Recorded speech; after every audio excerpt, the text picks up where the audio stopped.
दोस्तों, चांद पे एक बार फिर इंसानों को भेजने की तैयारी हो चुकी है।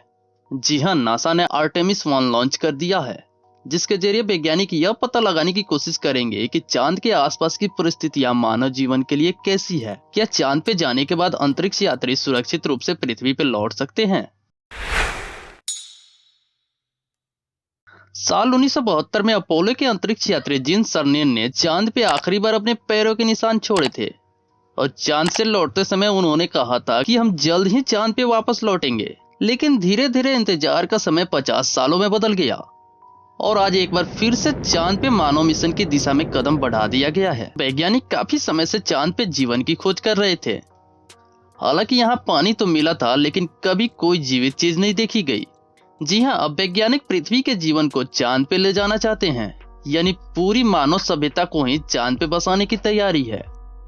हालांकि ये पूरी तरह से आसान नहीं है, क्योंकि चांद पे जीवन जीने के लिए मानव को सांस लेने के लिए ऑक्सीजन की आवश्यकता होगी, तो खाने के लिए भोजन और ऊर्जा, यानी कि हर उस चीज की आवश्यकता होगी जो मानव जीवन के लिए जरूरी है। ऐसे में वैज्ञानिक पृथ्वी से कुछ बीज चंद्रमा की मिट्टी में उपजाएंगे, जिससे वहां जीवन की शुरुआत हो सके। दोस्तों, चांद पर जीवन की एक बड़ी चुनौती ऊर्जा की आवश्यकता की पूर्ति है। वहां बस्ती बनाने की योजनाओं की संभावनाओं की तलाश तो हो ही रही है, साथ ही शोध एवं अन्य कार्यों के लिए अस्थायी बेस बनाने के लिए काम चल रहा है। अभी तक ऊर्जा का सबसे सही हल सौर ऊर्जा ही लग रहा है।